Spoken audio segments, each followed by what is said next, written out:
Jerônimo Savonarola, o precursor da Grande Reforma, 1452-1498. O povo de toda a Itália afluía em número sempre crescente a Florença.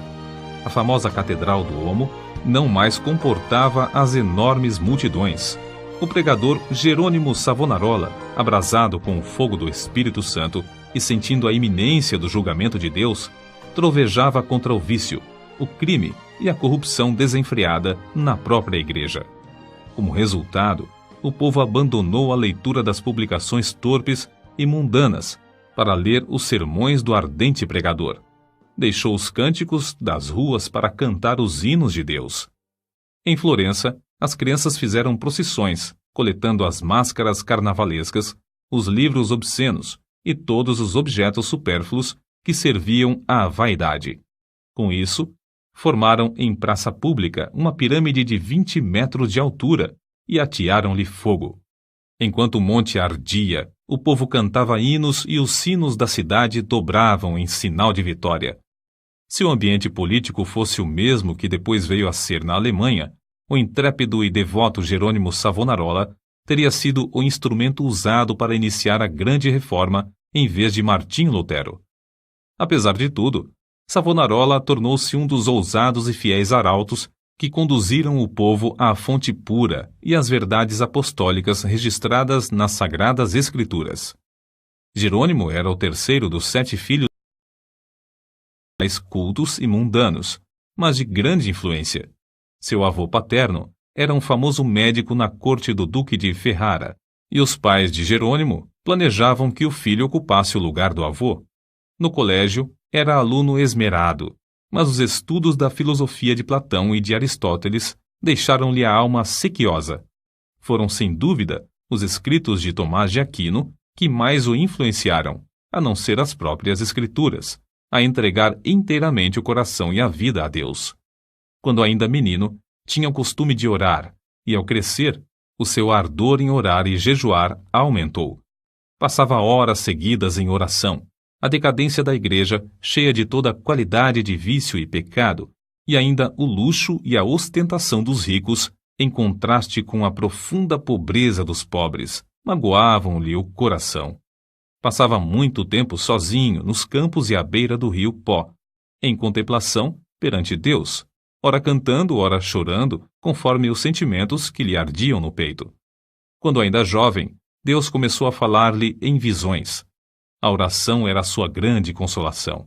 Os degraus do altar, onde se prostrava horas a fio, ficavam repetidamente molhados de suas lágrimas. Houve um tempo em que Jerônimo começou a namorar certa moça florentina. Mas quando ela mostrou quanto era desprezível que um membro de sua orgulhosa família Strozzi pudesse se unir a um Savonarola, Jerônimo abandonou para sempre a ideia de casar-se. Voltou a orar com crescente ardor. Enjoado do mundo, desapontado acerca dos seus próprios anelos, sem achar uma pessoa compassiva a quem pudesse pedir conselhos, e cansado de presenciar as injustiças e perversidades que o cercavam, coisas que não podia remediar, resolveu abraçar a vida monástica. Ao apresentar-se no convento, não pediu o privilégio de se tornar monge, mas rogou que o aceitassem para fazer os serviços mais vis, da cozinha, da horta e do mosteiro. Na vida do claustro, Savonarola passava ainda mais tempo em oração, jejum e contemplação perante Deus. Sobrepujava todos os outros monges em humildade, sinceridade e obediência, sendo apontado para lecionar filosofia, atividade que exerceu até sair do convento. Depois de passar 7 anos no mosteiro de Bolonha, Jerônimo foi para o convento de São Marcos em Florença. Grande foi o seu desapontamento ao ver que o povo florentino era tão depravado como os dos demais lugares. Até então ainda não reconhecia que somente a fé em Deus salva o pecador. Ao completar 1 ano no convento de São Marcos, foi apontado instrutor dos noviciados e, por fim, designado pregador do mosteiro. Apesar de ter ao seu dispor uma excelente biblioteca, Savonarola utilizava-se mais e mais da Bíblia como seu livro de instrução. Sentia cada vez mais o terror e a vingança do dia do Senhor que se aproxima e, às vezes, entregava-se a trovejar do púlpito contra a impiedade do povo. Eram tão poucos os que assistiam às suas pregações que Savonarola resolveu dedicar-se inteiramente à instrução dos noviciados. Contudo, como Moisés, não podia escapar à chamada de Deus. Certo dia, ao dirigir-se a uma feira, teve repentinamente uma visão dos céus abertos por onde passavam, perante seus olhos, todas as calamidades que sobrevirão à igreja. Então, lhe pareceu ouvir uma voz do céu ordenando-lhe anunciar aquelas coisas ao povo. Convicto de que a visão era do Senhor, começou novamente a pregar com voz de trovão. Sob a nova unção do Espírito Santo, a sua condenação ao pecado era feita com tanto ímpeto que muitos dos ouvintes, ao fim da prédica, saíam andando atordoados, sem falar, nas ruas. Era coisa comum, durante seus sermões, homens e mulheres de todas as idades e de todas as classes romperem em veemente choro. O ardor de Savonarola na oração aumentava dia após dia, e sua fé crescia na mesma proporção. Frequentemente, ao orar, caía em êxtase. Certa vez, enquanto sentado no púlpito, sobreveio-lhe uma visão durante a qual ficou imóvel por 5 horas. Nesse período, todos os presentes à igreja contemplaram o rosto do pregador brilhando.